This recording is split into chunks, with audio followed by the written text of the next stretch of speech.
The Betrayal of the Albion, Part 3. The English Revolution. London's rapid growth was driven by its economic prosperity. The city had long been the financial center of the kingdom, and its banking facilities were used by successive monarchs, though the early Stuart kings found it harder to extract loans from the city than many of their predecessors. We're about to see just how hard it could be, especially when you don't have a head. Oliver Cromwell, he was an intensely religious man, a self-styled Puritan Moses, and he fervently believed that God was guiding his victories. Wikipedia source.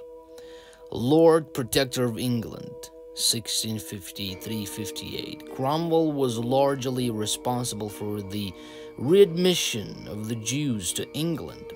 His Puritan views, based largely upon the Old Testament, and his tolerant nature predisposed him to regard the Jews with favor. He was also quick to realize the material advantages of readmitting them.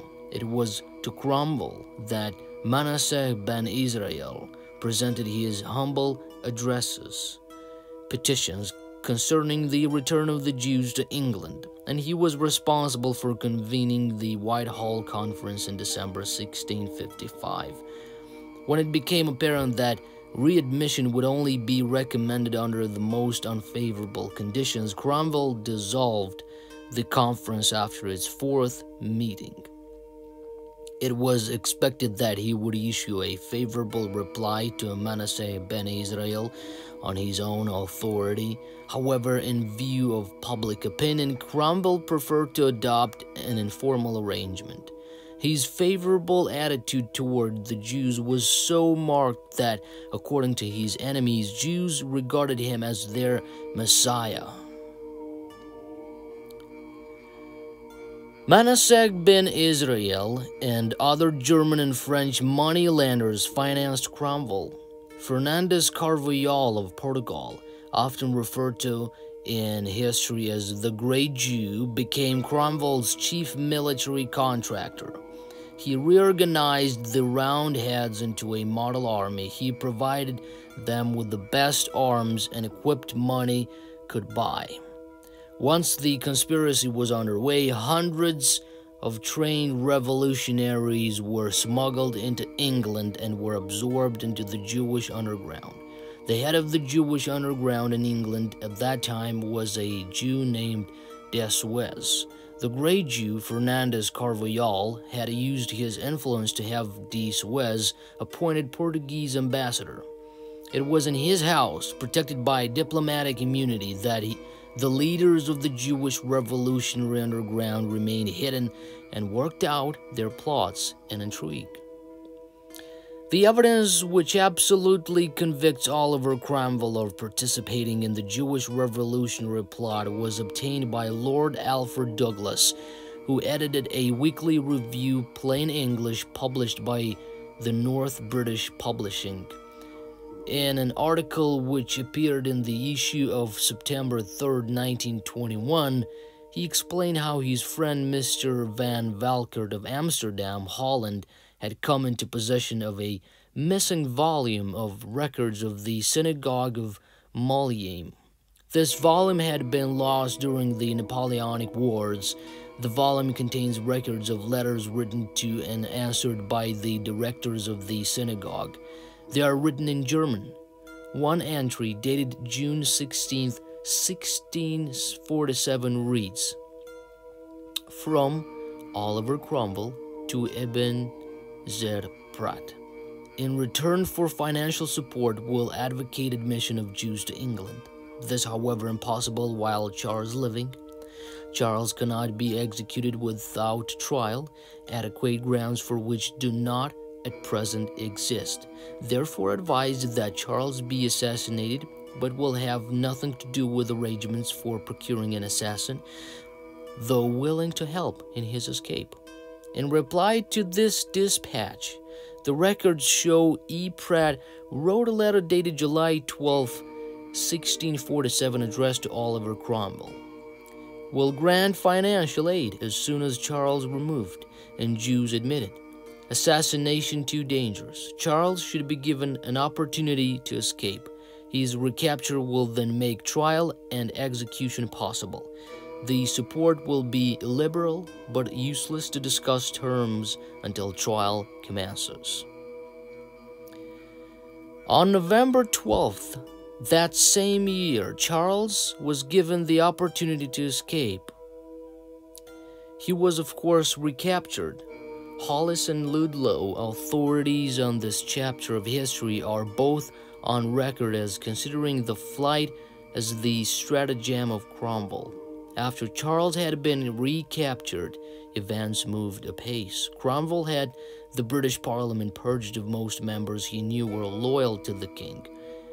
Notwithstanding this drastic action, when the House sat all night on December 5th, 1648, the majority agreed that the concessions offered by the king were satisfactory to a settlement.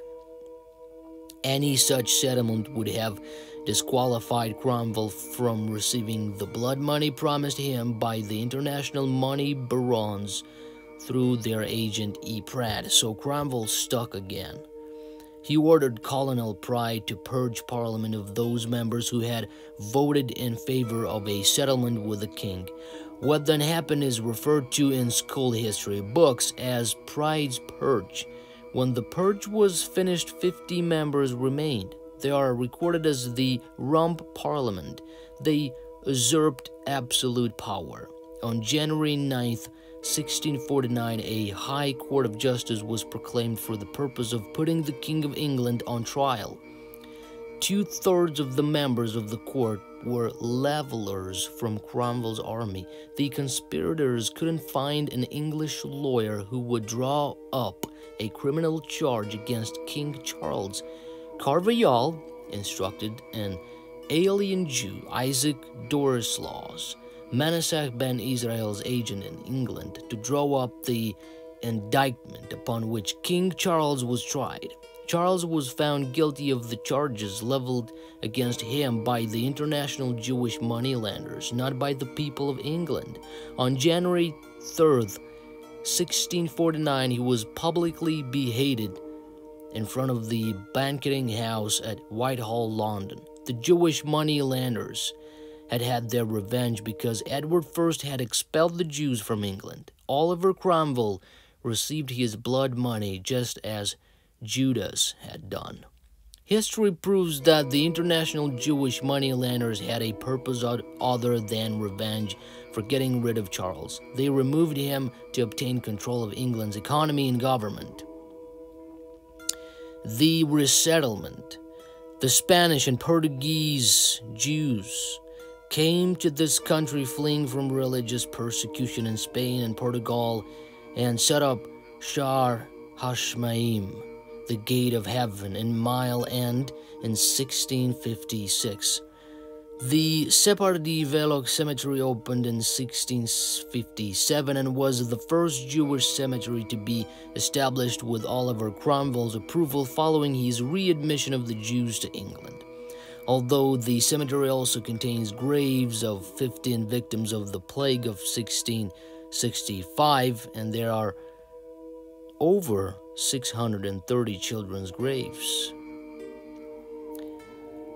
When, as a result of the favor of Oliver Cromwell and the exertions of Manasseh ben Israel, Jews settled again in London in the 17th century after an interval of some 400 years. 366 actually, what is known as the Sephardi, Spanish, and Portuguese Rite, was followed in the synagogue they established. This was natural, for the overwhelming majority of its members were former Maroons who had escaped from the clutches of the Inquisition in the peninsula, or else their immediate descendants. From the beginning, though, the settlement was leavened by a few representatives of the Germano-Polish group, generally known after the term applied by the Jews of the Middle Ages to Germany as Ashkenazim. Between Charles I execution in the Great Fire of London in 1666. There were wars in Ireland, an unsuccessful rebellion against Cromwell, an equally unsuccessful invasion by Charles II from France, a war with the Dutch, and then Cromwell took control in 1653. More wars followed and trouble kicked off in the American colonies. Cromwell died in 1657 and his son Richard was named Protector.